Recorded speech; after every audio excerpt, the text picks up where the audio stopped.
오늘은 마가복음 성경 공부 35번째 시간이고요. 마가복음 10장 46절에서 52절 말씀을 가지고 예수님을 따른 바디메오라는 제목으로 함께 말씀을 배우도록 하겠습니다. 그리고 중보 기도로 들어가도록 하겠습니다.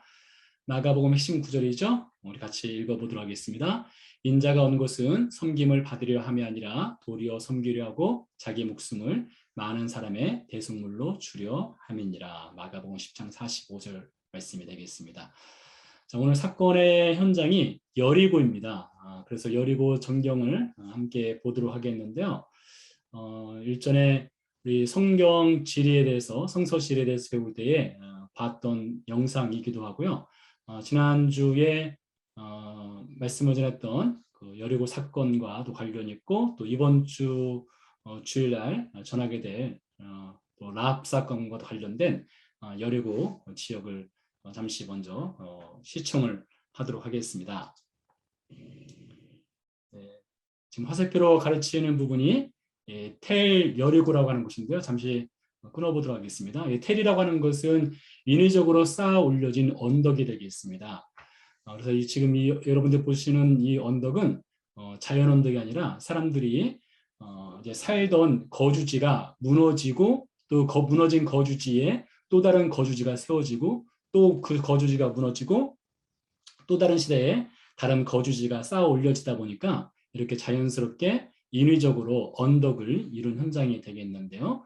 이 텔 여리고라고 하는 곳이 바로 여호수아서 6장에 나오는 여리고 전투와 관련된 현장이 되겠습니다. 물론 지금 보시는 이 현장이 여리고 성의 전부는 아닙니다. 전부는 아니고 일부분만 발굴을 해놓은 부분이 되겠습니다. 뒤로 보시는 곳은 파란색 화살표로 된 부분은 유대 광야 지역이 되겠습니다. 유대 광야 산지 지역이 되겠고요. 산지 아래쪽으로 평평한 평지에 여리고 성이 있었습니다. 지금 현재는 팔레스타인 사람들이 살고 있는 지역이 되기도 하겠는데요. 좀 더 가까이 줌을 해서 여리고를 이렇게 보도록 하겠습니다. 실제로 가서 보면은 발굴 현장이 그렇게 넓지 않기 때문에 생각보다 상당히 작습니다. 잠깐만 여기서 끊어보도록 하죠. 잠시 뒤에 또 나올 텐데요. 여기 보면 이렇게 홀이 하나 보일 겁니다. 여기에 텔 여리고라고 하는 곳 안에 이 안으로 움푹 패인 곳이 있는데, 여기에 워치타워, 망대가 있었던 현장인데요. 이스라엘에서 발견된 성을 지키는 망대 중에서는 가장 큰 사이즈의 망대가 발견된 현장이 되겠습니다. 그 지름이 대략 8m 정도 되는데요. 8m 정도 된다는 것은 당시에 여호수아 시대 당시에 혹은 그 이전에 성의 사이즈가 얼마나 컸는가를 가름할 수 있는, 짐작할 수 있는 워치타워가 발견되기도 하였습니다.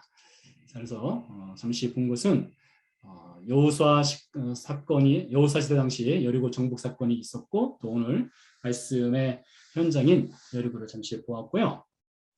자, 이제 오늘은 마가복음 10장 46절에서 52절 말씀인데요. 그 전에 이 마가복음 8장부터 10장 오늘 마지막 사건까지 연결되는 어떤 스트럭처, 구조를 좀 볼 필요성이 있습니다. 8장 22절에 보면 예수님께서 맹인 한 사람을 치유하는 장면이 나옵니다. 그 사건 현장은 벳세다인데요. 벳세다는 갈릴리 바다 북쪽에 있는 어촌이 되겠습니다. 벳세다에 살았던 사람들이 있죠. 안드레도 살았고, 베드로도 살았고, 그리고 빌립도 살았고요. 이런 예수님의 제자들이 살았던 현장인데요. 그곳에서 예수님께서 맹인 한 사람을 치유하시죠. 그런 다음에 예수님께서 제자들에게 예수님의 십자가 고난과 죽음, 그리고 부활할 것을 8장 31절에서 말씀하십니다. 그러자 제자들의 반응이 어땠습니까? 베드로가 예수님을 붙들고 항변을 하죠. 이제 예수님이 십자가 진다는 것을 반대합니다. 태클을 거는 장면을 볼 수 있지요. 자, 그런 다음에 우리가 그다음 몇 번 살펴봤는데요. 예수님께서 3번을 연거쳐서 십자가 사건을 말씀하시는데, 두 번째 사건이 9장 31절에 나옵니다. 인자가 사람들의 손에 넘겨져 죽임을 당하고 죽은 지 3일 만에 살아나리라. 이렇게 해서 예수님께서 십자가 죽음과 부활에 대해서 말씀을 하셨는데 제자들의 반응은 어땠을까요? 그들은 예수님의 십자가에는 사실 별 관심이 없었습니다. 그들은 누가 크냐 하고 쟁론하였습니다. 서로 큰 자가 되겠다고 서로 싸우고 있었던 장면을 볼 수 있죠. 그러니까 8장에서도 예수님이 십자가 사건을 말하자 베드로는 십자가 지면 안 된다 이렇게 말했고 9장에서도 예수님이 십자가 지고 죽을 것이다 하니까 그들은 전혀 그에 관심 없고 서로 큰 자가 되려 하는 장면을 볼 수 있죠. 10장에서 한 번 더 예수님께서 말씀하십니다. 채찍질하고 죽일 것이나 그는 3일 만에 살아나리라 라는 말씀을 하셔요. 이때 제자들의 반응이 무엇이었을까요? 네. 세베대의 두 아들 야고보와 요한이 예수님께 나와서 한 자리 달라고 이렇게 부탁을 하는 장면을 볼 수가 있지요.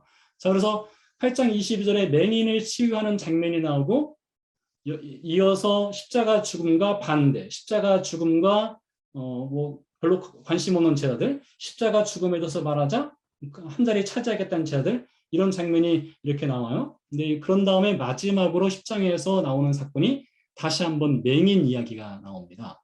그래서 일종의 신학적으로는 이것을 샌드위치 구조라고 하는데요. 샌드위치 구조죠. 위에 맹인이라는 빵이 있고 아래쪽에 맹인이라는 빵이 있고 중간에 패티가 들어가 있는 것입니다. 그 패티는 십자가 죽음과 십자가 죽음에는 전혀 관계없는 생각만 하는 제자들의 모습을 볼 수 있죠.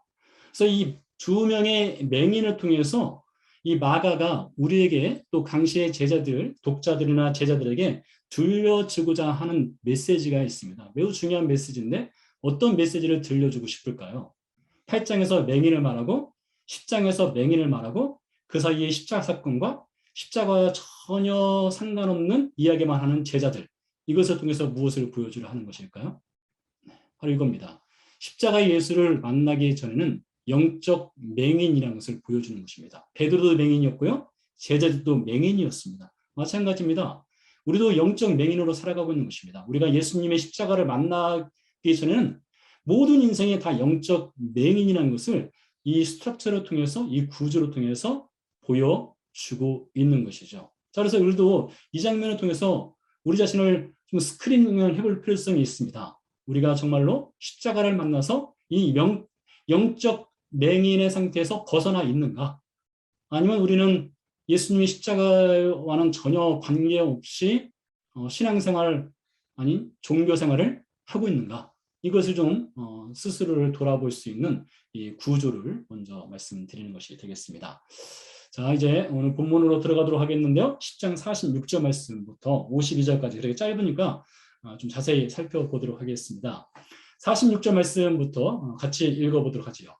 그들이 여리고에 이르렀더니 예수께서 제자들과 허다한 무리와 함께 여리고에서 나아가실 때에 디메오의 아들인 맹인거지 바디메오가 길가에 앉았다가 여러분 지금 이 예수님께서 여리고에 들어갔다가 여리고로 나가실 때라고 되어 있는데요.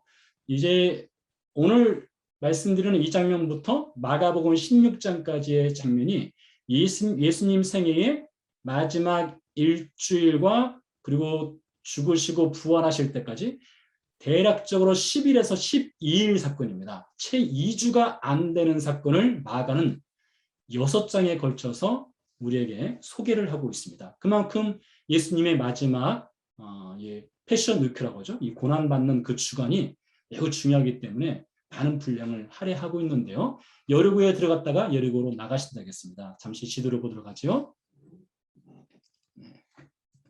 지도가 나왔습니다.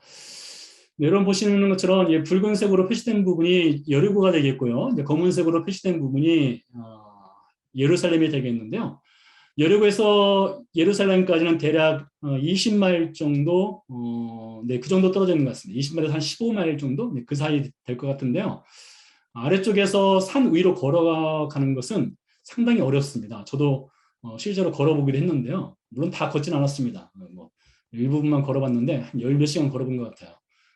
여리고에서 예루살렘까지 가려면 1박 2일 코스로는 갈 수가 있습니다. 마찬가지로 예루살렘에서 여리고로 내려갈 때도 1박 2일 코스로 갈 수 있는 거리가 되겠습니다. 여리고는 해수면 아래 대략 400m고요. 피트는 잘 모르겠고요. 예루살렘은 해수면 위로 약 700m입니다. 그러니까 약 대략 1000m 차이가 나죠. 그렇기 때문에 올라가는 것이 상당히 어렵습니다. 근데 예수님께서 여리고로 들어가셨다가 여리고로 나가신다는 것은 아마 여리고에서 하룻밤 주무시고 아침 일찍 여리고에서 이제 길을 나서신 것 같습니다. 그때 디메오의 아들 맹인 거지 바디메오가 길가에 앉아 있었다라고 되어 있고요. 예수께서 제자들과 허다한 무리와 함께라고 되어 있습니다. 여러분 지금 이때가 절기적으로 볼 때는 언제일까요? 6월절, 맥추절, 초막절. 6월절은 3, 4월 달이고요. 맥추절은 5, 6월 달 혹은 7월 달이고요. 그리고 초막절은 9월에서 10월이 되겠습니다. 한번 맞춰보시겠습니까? 6월절, 맥추절, 초막절. 네, 예수님께서 세상에 6월절 어린 양으로 오셨죠. 그래서 예수님께서 지금 6월절을 지키기 위해서 마지막 6월절을 지키기 위해서 예루살렘으로 올라가고 계시잖아요. 그래서 예수님의 제자들도 같이 올라갈 뿐만 아니라 허다한 무리라고 되어 있습니다. 아마 이 허다한 무리는 예수님과 함께 갈릴리를 출발해서 떠나서 6월절 절기를 지키기 위해 같이 예수님과 동행하던 사람들이었을 가능성이 있겠죠. 상당히 많은 사람이 여리고를 빠져나가고 있었는데 그때 디메오의 아들 맹인 거지 바디메오를 만나게 되지요. 자, 디메오의 아들인 맹인 거지 바디메오에 대해서 좀 더 알아보도록 하겠습니다. 먼저 이름을 알아보도록 하겠습니다. 자, 우리 성경시대 당시에는 아버지의 이름이 라스트 네임이었습니다. 그러니까 우리 예수님의 이름도 마찬가지죠. 예수라고 하는 이름은 퍼스트 네임이 되고요. 그리고 바르라고 하는 것은 아들입니다. 아람어인데요. 예수님 당시에는 아람어가 주된 공용어였죠. 그러니까 바르는 아들, 그리고 요셉 아버지죠. 아버지는 라스트 네임이 됩니다. 그래서 예수님의 이름을 부를 때는 요셉의 아들 예수 이렇게 부르는 것입니다. 자, 그러면 디메오의 아들이 되겠습니까요? 디메오의 아들의 이름을 좀 알아보도록 하죠. 디메오의 아들도요. 우리 한글 성경은 바디메오 이렇게 되어 있는데요. 좀 더 정확하게 음역을 하자면 바르 디메오가 되겠죠. 바르 디메오. 그러니까 디메오라고 하는 것은 라스트 네임이고요. 바르는 아들이고요. 근데 그 사람의 퍼스트 네임이 빠져 있습니다. 그 사람의 실제 이름은 알 수가 없어요. 그래서 성경은 디메오의 아들인 맹인 거지 바디메오라고만 되어 있습니다. 우리는 이름을 알 수 없는 맹인입니다. 그리고 그는 거지라고 되어 있습니다. 근데요, 이 디메오라고 하는 이름의 뜻이 좀 특이합니다. 왜 그런가 하면 히브리어로 이 디메오는 타메에서 왔습니다. 타메. 이 타메는 unclean, 부정하다는 뜻을 갖고 있습니다. 근데 여러분, 누가 어느 부모가 아들 낳았는데 그 아들의 이름을 타메, unclean, 부정 이런 이름을 짓겠습니까? 아무도 그런 이름 짓지 않겠죠. 그래서 아마 이 바디메오, 바르디메오에서 디메오는 본명이 아닐 것입니다. 그는 본명이 아닌 unclean이라고 하는 별명을 갖고 있었는데 unclean이라는 별명을 갖게 된 이유는 추정컨대 사람들이 그를 죄인으로 취급하거나 혹은 그에게 어떤 심각한 질병이 있어서 그를 질병이 있는 경우에 죄인 취급을 하고 unclean하다, 부정하다 하는 것이 유대 전통이었기 때문에 이렇게 별명을 붙여서 디메오라고 별명이 지어진 것 같습니다. 근데 안타깝게도 디메오는 아버지 디메오도 unclean했지만 아들, 이름을 알 수 없는 아들 역시 맹인이었고 거지였다는 사실이죠. 그 역시 unclean한 인생이었습니다. 부정한 인생이었다는 것이죠. 여러분 이것을 이 장면을 보면서 그냥 우리는 성경시대 당시에 디메오의 아들이 있었구나. 그는 맹인이었고 거지였구나. 그는 부정한 인생이었구나. 이렇게 봐서는 안 되는 것입니다. 우리는 늘 성경 인물에 우리를 대입할 필요가 있습니다. 성경 인물에 우리를 대입해서 우리 자신이 바로 unclean한 인물이었다는 것이죠. 부정한 인생이었다는 것이죠. 부정한 인생이기에 누가 필요하겠습니까? 예수님이 필요하겠죠. 자, 디메오의 아들, 이름을 알 수 없는 맹인 거지였습니다. 근데 성경시대 당시에 이 사람들이 이렇게 맹인이거나 그랬을 때에 일반적으로 사람들은 이렇게 생각했습니다. 죄 때문에 이렇게 질병에 걸렸다라고 생각했습니다. 그런 경우가 사실 있죠.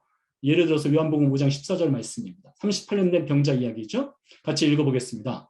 그 후에 예수께서 성전에서 그 사람을 만나 이르시되 보라, 네가 나았으니 더 심한 것이 생기지 않게 다시는 죄를 범하지 말라 하였습니다. 그러니까 여러분, 이 38년 된 병자가 어떤 아주 심각한 질병에 걸렸는데 그 질병에 걸린 원인을 보니까 예수께서 말씀하시기는 네가 병에 걸린 원인은 죄 때문에 네가 질병에 걸렸다. 이렇게 말씀하셨어요. 그래서 어쩌면 이 디메오 역시 혹은 맹인 거지 디메오의 아들 역시 죄 때문에 이렇게 맹인이 되었을 가능성도 있고요. 그러나 이것이 전부가 아니죠. 요한복음 9장 1절에서 3절 말씀을 같이 읽어보도록 하겠습니다. 예수께서 길을 가실 때에 날 때부터 맹인된 사람을 보신지라. 제자들이 물어 이르되 라삐여 이 사람이 맹인으로 난 것이 누구의 죄로 인함이니까? 자기니까? 그의 부모이니까? 여기서 잠깐 끊겠습니다. 자, 여기서 뭐라고 합니까? 이 제자들 당시의 유대 문화 속에 속한 사람들은 이렇게 장애를 갖고 태어난 사람들은 그 죄 때문에 이렇게 장애를 갖고 태어났겠거니 그렇게 생각하는 것이 일반적인 사람들이 갖고 있었던 생각이란 것이죠. 그래서 이 맹인 거지도 죄 때문에 이렇게 언클린한 인생으로 살아가고 있다 혹은 태어났다 이렇게 봤다는 것이죠. 그래서 예수님께서 말씀하십니다. 같이 읽겠습니다.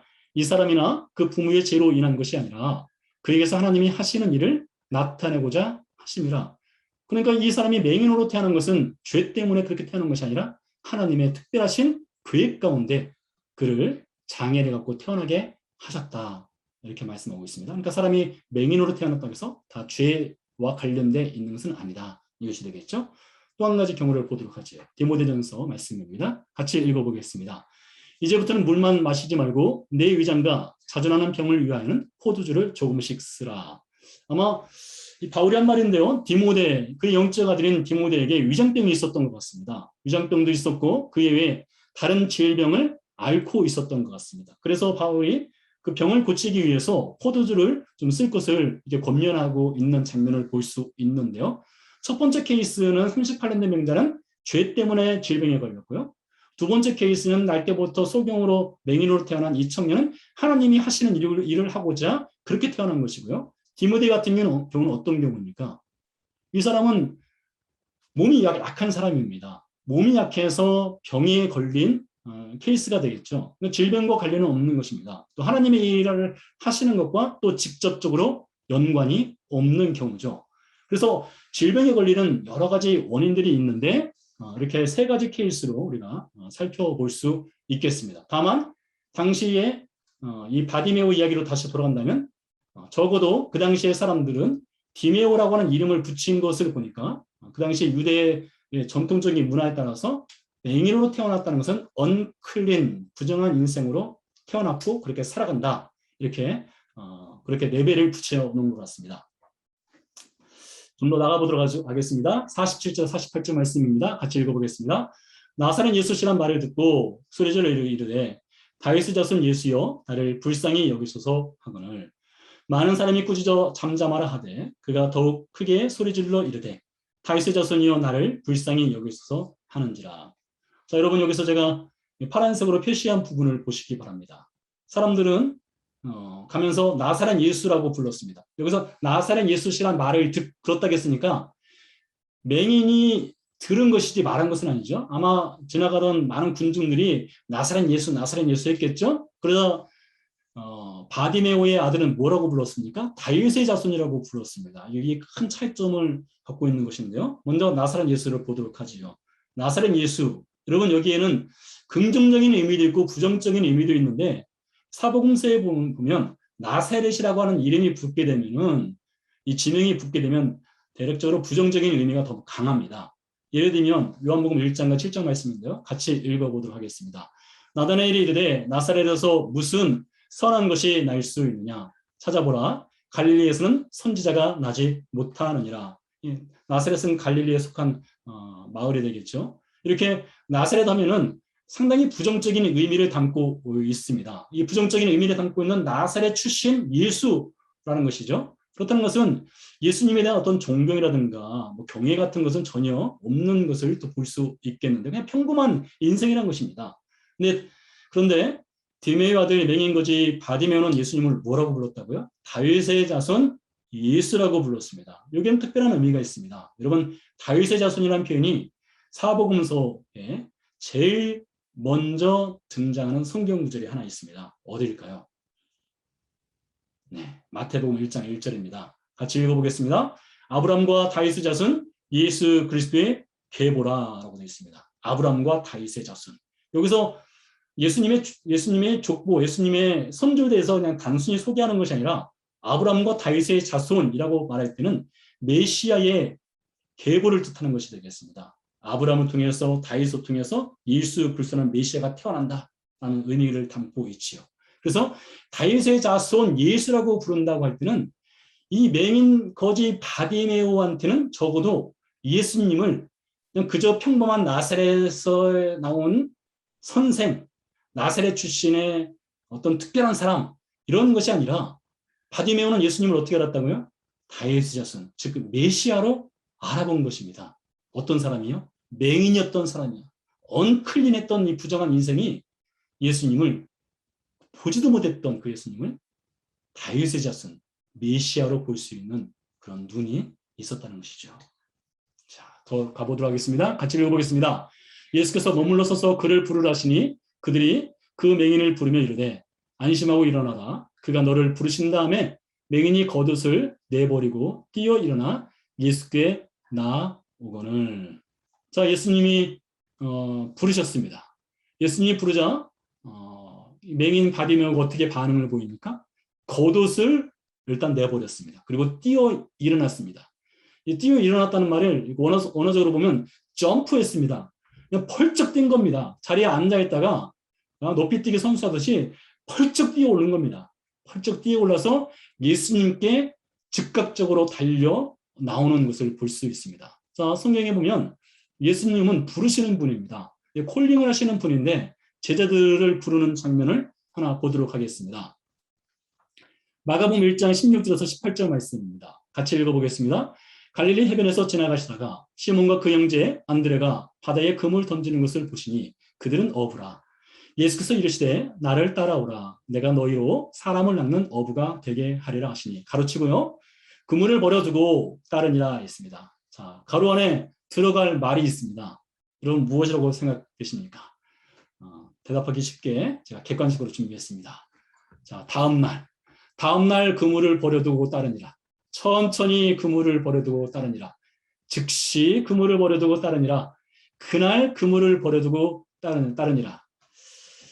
제가 카카오톡으로 답을 이렇게 받을까 하다가 그러면 또 빠르신 분들만 답을 할 수 있기 때문에 그렇게 하면 안 될 것 같고요. 답이 몇 번일까요? 1번일까요? 2번일까요? 3번일까요? 4번일까요? 네? 어느 분이 천천히. 일부러 그렇게 하신 걸로 알고 압니다. 네. 답은 네, 바로 이거죠. 즉시죠. 네, 곧. 네. 여러분 일전에 말씀드렸는데요. 이 마가복음에서 이 사복음서 중에서 마가복음에 가장 많이 등장하는 단어 중에 하나가 곧이란 단어입니다. 즉시란 단어입니다. 제가 몇 개만 준비했는데요. 마가복음 5장에서부터 9장까지를 보면 곧, 즉시 곧 이런 표현들이 등장합니다. 그래서 이 마가는 예수님의 부르심이 있을 때에 즉각적인 반응을 보일 것을 이렇게 요구하고 있기도 한데요. 예수님의 제자들도 예수님 부르실 때에 즉각적으로 그물을 버려두고 예수님께 나왔지 않습니까? 그런 것처럼 바디메오 역시 예수님께서 부르시자 점프 뛰어 올라서 예수님께 즉각적으로 반응을 보이고 예수님께 나온 것을 볼 수가 있습니다. 자, 그러자 이제 예수님께 나오자 예수님께서 말씀하시죠. 같이 읽어보겠습니다. 예수께서 말씀하여 이르시되 내게 무엇을 하여 주기를 원하느냐? 맹인이 이르되 선생님이여 보기를 원하나이다 라고 했습니다. 자, 여러분 이 빨간색으로 표시된 부분을 보시기 바랍니다. 내게 무엇을 하여 주기를 원하느냐? 여러분 이 장면이요. 우리가 지난주에 살펴본 것과 연결되는 장면입니다. 내게 무엇을 하여 주기 원하느냐? 자, 세베대의 두 아들이 예수님께 나왔지 않습니까? 그리고 예수님께 요구한 것이 있습니다. 선생님이요. 무엇이든지 우리가 구하는 바를 우리에게 하여 주시기를 원하옵나이다. 이르시되 너희에게 무엇을 하여 주기를 원하느냐? 그랬더니 뭐라고 합니까? 하나는 주의 우편에, 하나는 좌편에 앉게 하여 주옵소서. 이미 말씀드린 것처럼 예수님은 지금 십자가를 지기 위해서 세상자를 지고는 어린 양으로서 예루살렘을 향해 올라가고 있는데 세베대의 두 아들은 주의 좌편과 주의 우편에 영광의 자리에 앉게 해달라고 요구하는 것을 볼 수가 있죠. 예수님께서 맹인 바디메오, 이 언클린한 이 부정한 인생에게 내게 무엇을 하여 주기를 원하느냐 했더니 맹인이 뭐라고 말합니까? 선생님이요, 보기를 원하나이다 했습니다. 마가복음에서는요, 선생님이요 라고 되어 있는데요, 이것을 정확하게 번역하면 나의 선생님이요 이런 뜻입니다. 나의 선생님, 나의 선생님 이런 뜻이고요. 누가복음에서는 18장에 보니까 여기에 무슨 말을 추가했는가 하면 아도나이를 추가했습니다. My Lord, 나의 주님, 나의 선생님, 보기를 원하나이다 했습니다. 얼마나 대비되는 장면입니까? 맹인 바디메오는 예수님을 보지 못했습니다. 그러나 그는 예수님을 다윗의 자손이라고 불렀고요. 예수님이 십자가를 지기 위해서 예루살렘으로 올라가는 길에 그가 원하는 것은 보기를 원합니다. 이것뿐이었습니다. 그러나 예수님을 그동안 여러 해 동안 따라왔던 예수님의 제자들은 무엇을 하여 주기 원하느냐 할 때 그들은 영광을 원합니다. 이렇게 하는 것을 볼 수 있죠. 자, 마지막 장면을 보도록 하겠습니다. 같이 읽겠습니다. 예수께서 말씀하여 이르시되 내게 무엇을 하여 주기를 원하느냐? 맹인이 이르되 선생님이여 보기를 원하나이다. 예수께서 이르시되 가라 내 믿음이 너를 구원하였느니라 하시니 그가 곧 보게 되어 예수를 길에서 따르니라 했습니다. 자, 예수님께서 내 믿음이 너를 구원하였느니라 이렇게 말씀하시고 그에 대한 반응으로 예수를 길에서 따르니라라고 해서 46절에서 52절 말씀이 끝나게 되는데요. 맹인 바디메오의 믿음을 마지막으로 보도록 하겠습니다. 자, 맹인 바디메오의 믿음의 구주는 바로 이런 구주입니다. 그는 먼저 들었습니다. 나사렛 예수란 말을 들었어요. 사람들은 그냥 평범한 나사렛 예수, 목수인 예수로 알 수도 있고요. 랍비인 예수로 알 수도 있고요. 그냥 능력자인 예수로 알 수도 있고요. 선지자적인 예수로 알 수도 있었겠죠. 그런 예수를 말했고 그런 예수를 들었습니다. 그런데요, 그런 들었던 예수를 부르기를 다윗의 자손 예수라고 불렀고요. 자신을 불쌍히 여겨달라고 했습니다. 예수께서 부르셨을 때에 그는 겉옷을 내버렸고요. 그리고 치유를 받고 나서 예수를 길에서 따랐습니다. 어디까지 따랐을까요? 그는 예수님과 함께 십자가 지는 그 현장으로 따라가는 인생이 되었습니다. 여러분, 이것이 바로 그리스도인의 인생이 되어야 되는 거예요. 우리가 다 이 과정을 거쳐가는 것입니다. 모든 그리스도인은 이 과정을 거쳐가지 않을 수가 없습니다. 만약에 이 과정을 거쳐가지 않는다면 그것은 영적 가면을 쓰고 있는 가짜 그리스도인이 되는 것이죠. 자, 반대로 제자들을 보시기 바랍니다. 예수님을 따랐죠? 따르기 위해서 배를 버렸죠? 베드로가 뭐라 하겠습니까? 누가복음 5장에 보니까 나를 떠나서서 나는 죄인입니다. 이런 고백까지 했었습니다. 그러나 점점 시간이 흘러가면 흘러갈수록 십자가로 가까이 가면 갈수록 어떤 일들이 벌어집니까? 예수님의 십자가 지고 골고다 언덕을 올라가는 그 길을 어떻게 해서든지 막으려고 합니다. 그리고 좌우편에 앉으려고 하는 영광만 취하려고 하는 것을 볼 수가 있죠. 그래서 이것을 가지고 마가는 이런 질문을 하고 있는 것입니다. 예수님을 누구로 믿고 있는가? 여러분, 이게 얼마나 심각한 질문입니까? 예수님을 우리는 누구로 믿고 있습니까? 이것을 가지고 우리는 또 이렇게 볼 수 있겠습니다. 우리가 예수님을 믿고 따르는 목적은 무엇인가? 맹인 바디메오처럼 겉옷을 내버리고 예수를 길에서 따르는 인생으로 예수님을 믿고 따르고 있는가? 아니면 좌우편에 앉기 위해서 예수님을 믿고 따르고 있는가? 이것에 대해서 우리가 자신을 돌아볼 수 있는 귀한 말씀이 마가복음 10장 46절에서 52절 말씀이 되겠습니다.